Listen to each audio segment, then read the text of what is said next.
उनके नाम के, बिना उनके चरणों के ब्रह्मबोध होना संभव है, क्योंकि सोई जाने जे देहु जनाई। आत्मस्वरूप प्रभु जब अपना अनुभव करा देते तभी जानता है। अपने लोग वृंदावनवासी प्रिया प्रीतम के उपासी है, पूर्ण अनन्य होना भक्ति के, कोई अन्य मिलावट नहीं, संपूर्ण ज्ञान आपको हो जाएगा। वो दिव्य वैराग्य होगा जहां कोई भी भोग आपको कभी परास्त नहीं कर सकता। देखो बड़े बड़े त्यागी जन देखे गए, कभी कभी वार्ता में उनका त्याग झलकता है। देखा, तुम क्या समझते हो, नौकर चाकर थे, इतना इतना ऐसा ऐसा ये त्याग कर, जानते हो हम किस उसमें पद में थे, इतना ऐसा सब। उसके प्रति यदि महत्व बना हुआ है, आप एक लंगोटी लगाए हुए हो, तो आप सच्चे त्यागी नहीं हो। और यहां भक्ति कैसा त्याग कराती है, वमन की भांति। वमन, उसका महत्व ही खत्म। वमन त्यागने का कोई महत्व होता है? मल त्याग का कहीं पोस्टर मिला है आज तक किसी का लिखा हुआ कि आज हम 300 ग्राम मल त्याग कर आए? ऐसा कहीं मिला है? मलवत संसार का त्याग, वमनवत भोगों का त्याग, ब्रह्मलोक तक के भोग वैभव को विषवत त्याग, यह है भक्ति का चमत्कार। ब्रह्मादिक के भोग सब विष समलागता है। अभी पीछे चर्चा में सुना पूज्यपाद श्री रूप गोस्वामी सनातन गोस्वामी की महिमा का वर्णन श्री नाभा गोस्वामी जी कर रहे, तो बोले वमन वांत की तरह, वमन की तरह उन्होंने भोगों को त्याग दिया। गोस्वामी तुलसीदास जी कह रहे, रमा बिलास राम अनुरागी तजत बमन जन जिमि बड़ भागी, कि वो उल्टी के समान, बमन के समान त्याग देते हैं। बहुत आनंद का विषय कि हमें भक्ति का मार्ग मिला है। पूर्ण अनन्य होने की जरूरत है, ये बात बैठा लीजिए। ना इसमें योग की जरूरत है, ना इसमें कर्मकांड की जरूरत है, ना इसमें ज्ञान कांड की जरूरत है। आप भक्ति का आश्रय लीजिए, सम्यक कर्मकांड प्रकाशित हो जाएगा। जब तक उपासक का शरीर स्वस्थ है, इंद्रियां बलवान है, तभी तक आप ऐसी स्थिति प्राप्त करने का उपाय कर लीजिए जो निरंतर भगवत चिंतन स्वाभाविक चलने लगे। यदि आप ऐसी स्थिति में विषय भोगों में समय नष्ट कर दें कि अभी तो यौवन अवस्था है, खूब खेलो कूदो, संसार के दृश्यों में आनंदित रहो, तो जब आपका शरीर रोग से ग्रसित होगा या किसी घटना से आपका शरीर किसी तरह अंग भंग हो गया, कोई भयानक आपके साथ विपत्ति आ गई, तो आप फिर भगवत स्मरण नहीं कर सकते। महापुरुषों के अनुभव हैं।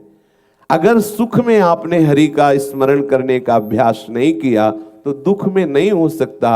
जब आप देखो इस उपासना पद्धति में लगे हुए तो थोड़े थोड़े सी प्रतिकूलता हमारे चिंतन को खींच लेती है, तो जो भयंकर प्रतिकूलता आ जाए, कहाँ भजन रहेगा अपने लोगों में।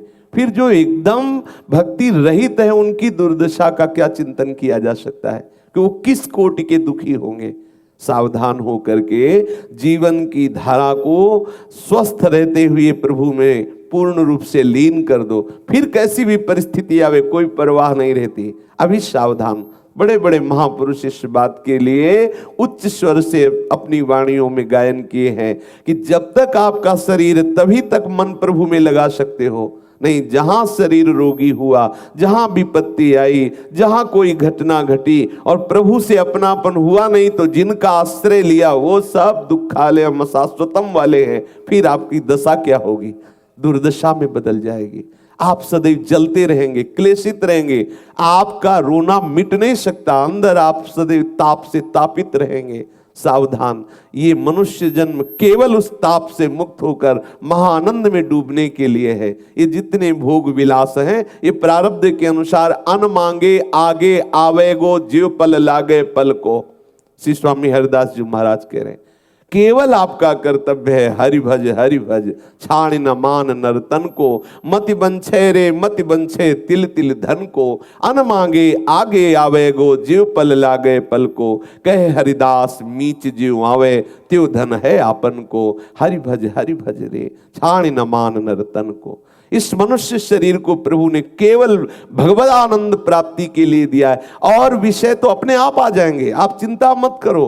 वो कह रहे हैं योगक्षेमम वहाम्यहम, आप उचित कर्तव्य कर्म करते हुए जिसमें भगवत विस्मरण ना हो, आप केवल अपनी भगवत यात्रा पूर्ण करने का चिंतन करो, वो योगक्षेमम वहाम्यहम, अखिल लोकों का विश्वंभर ठाकुर आपकी अपने आप व्यवस्था करता रहेगा। सच्ची मानिए, ये सारी सृष्टि उसके संकल्प से चल रही, आपका भी शरीर उसी के संकल्प से चल रहा है, लेकिन आप अहंकार से युक्त हो गए तो त्रिगुण से प्रेरित होकर शुभ अशुभ कर्मों के धारा में पड़ गए, बार बार जन्म बार बार मरण। यदि आप अपने अहम को प्रभु के चरणों में समर्पित कर दे तो यंत्र की भांति चेष्टा होती रहेगी और आप उस कर्ता भाव के ना होने के कारण भोक्ता नहीं बनेंगे, आप जीवन मुक्त हो जाएंगे। हरिराम व्यास जी कह रहे, जब सुख में तुमने हरि सुमिरन नहीं किया तो दुख में क्या तुम भजन कर सकते हो, क्या तुम भगवत स्मरण कर सकते हो।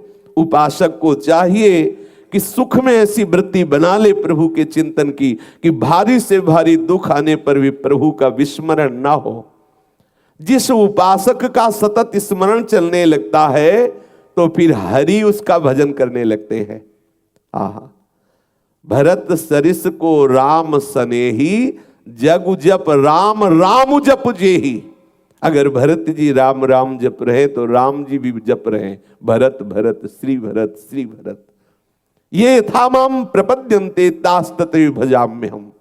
जब आप अपने को पूर्ण रूप से प्रभु के चरणों में समर्पित कर दिया तो प्रभु अपने आप को आपको दे दिया।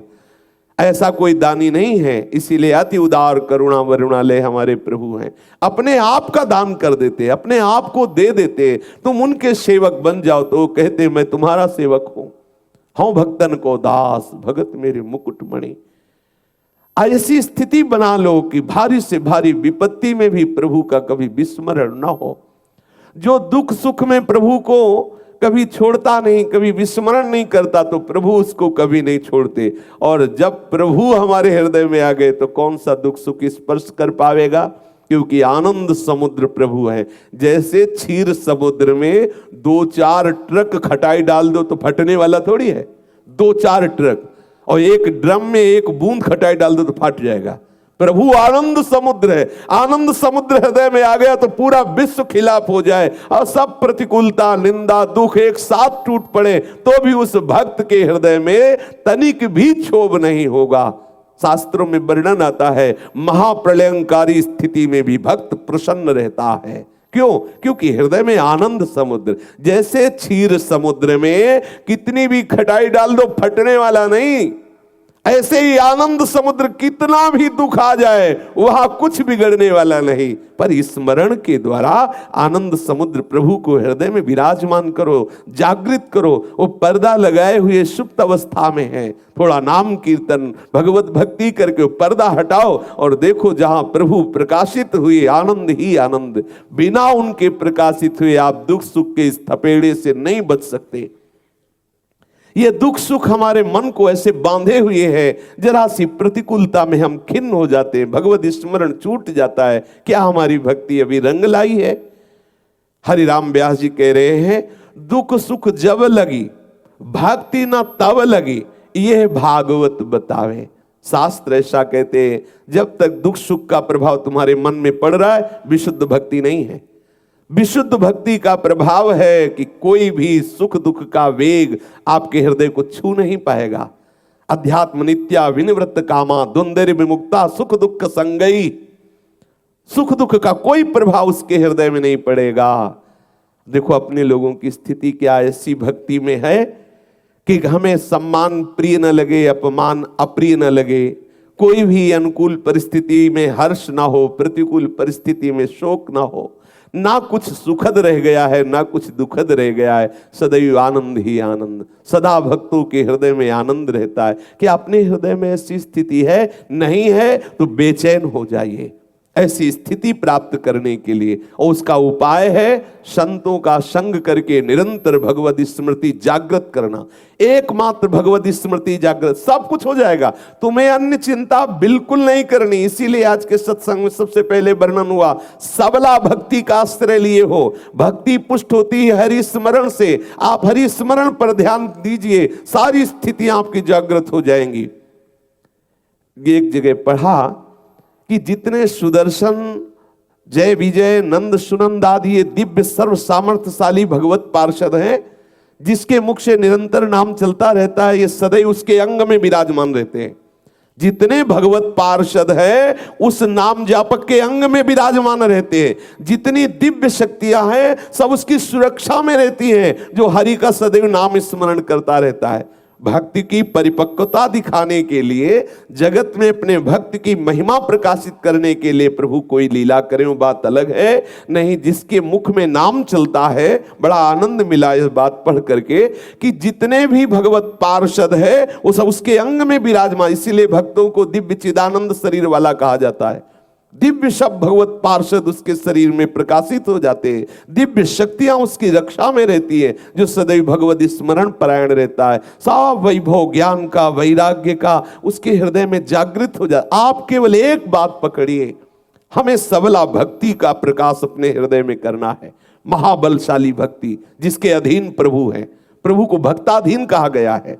अहम भक्त पराधीन हो, देखो कितनी सबल है भक्ति, कितनी सबल है। कभी कहीं ऐसा लिखा मिला हो आज तक किसी शास्त्र में कि मैं ज्ञानी के अधीन हूं? कहीं लिखा मिला हो तो मैं बताना। जो बोध संपन्न आत्म भाव को प्राप्त हुए ज्ञानी जन है, उनको प्रभु ने अपनी आत्मा कहा है। इतना प्रिय है आत्मस्वरूप, लेकिन अधीन नहीं कहा। और भक्तों को प्रभु ने क्या कहा? अहम भक्त पराधीन हो, मैं भक्तों के अधीन हूं। क्योंकि सबला भक्ति प्रभु को अधीन कर। जब प्रभु अधीन हो गए तो कौन सा सूत्र, कौन सी ऐसी देवी संपदा, कौन से ऐसे सद्गुण, कौन से ऐसी दिव्य शक्तियां हैं जो भक्त के अधीन ना हो। और भक्ति पुष्ट होती है अखंड स्मृति से। अखंड स्मृति, हम अखंड स्मृति नहीं कर पा रहे, इसलिए उसको हम अभ्यास में बांट देते हैं। इतनी देर नाम कीर्तन, इतनी देर अमुक अमुक, ऐसे करके पूरे समय को ऐसी नियमावली में बांध देते हैं जहां एक क्षण भी हमें प्रभु के विलग कोई ऐसी क्रिया, कोई ऐसे बोलना, कोई ऐसी चेष्टा, कोई ऐसा चिंतन न रह जाए। तभी भक्ति का प्रादुर्भाव होता है। कोई भी सुख दुख विचलित नहीं कर सकता, क्योंकि है ही नहीं। स्वाप्निक सुख दुख की सत्ता नहीं है। इसे जो हम सत्य माने हुए हैं, ये हमारे ऊपर प्रभाव डाल रहा है। जिस दिन ऐसा मान लोगे कि इसकी सत्ता ही नहीं, प्रभाव बिल्कुल नहीं होगा, सच्ची मानिए। जब हम किसी वस्तु को सत्य मानकर उसको उठाते हैं तो सुख होता है। जब मान लेते हैं झूठी है, ये व्यर्थ है, ये नकली है, उसी समय छोड़ देते हैं। ये सारा संसार नकली है जिसे हम सुख मानकर भोग रहे हैं। अनंत जन्म हो गए भोगते भोगते, अगर असली होता तो स्वाद मिल जाता। आज तक कोई अनुभव नहीं, वही बस भोगने की लालसा, बार बार भोगने की। कब तक भोगते रहेंगे? प्रहलाद जी कह रहे हैं, चबाए हुए को चबा रहे हैं, भोगे हुए को भोग रहे हैं, पीसे हुए को पीस रहे हैं। महाराज, आपकी कृपा के बिना कैसी दुर्दशा जीव की है, सावधान हो जाइए।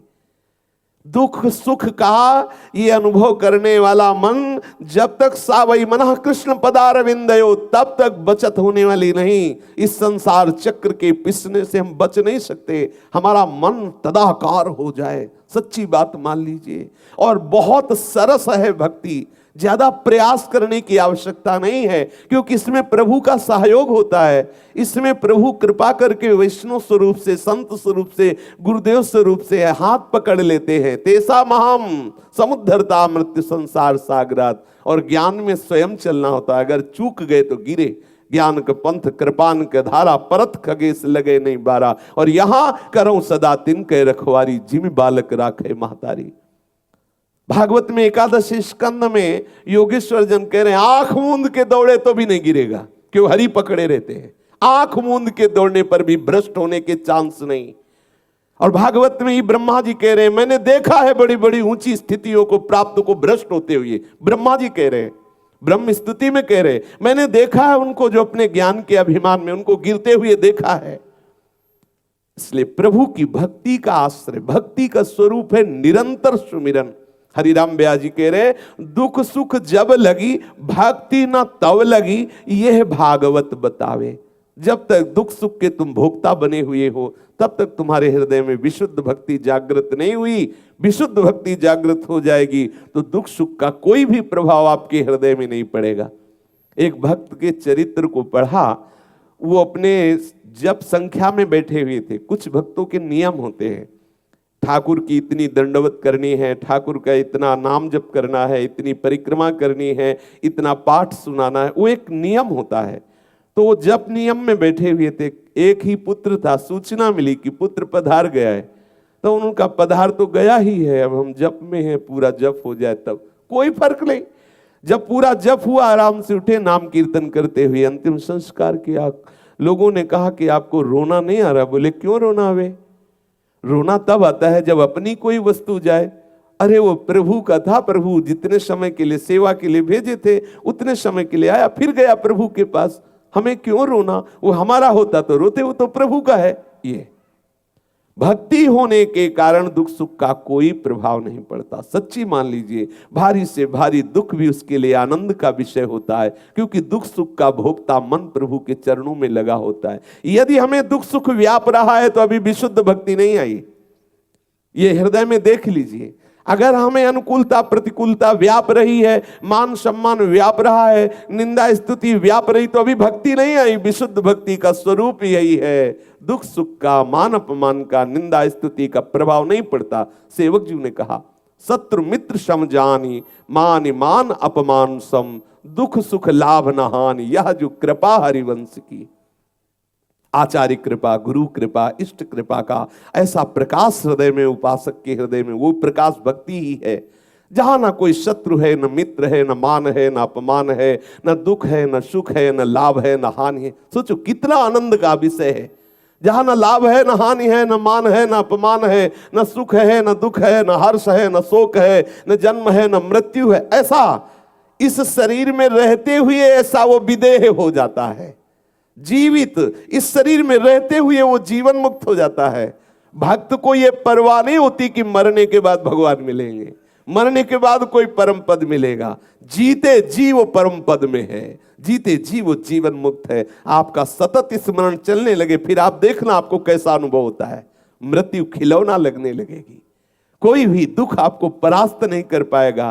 तब तक आप सहते हुए आगे बढ़ो, जो भी परिस्थिति आ रही, बार बार नाम स्मरण, सतत स्मरण हमारा खास बात है, हमारा प्रधान साधन है। सतत स्मरण, सतत स्मरण, किसी भी स्थिति में एक क्षण के लिए भी, देवर्षि नारद जी कहते, आधा क्षण भी नाम न छूटना चाहिए, भगवत स्मरण न छूटना चाहिए।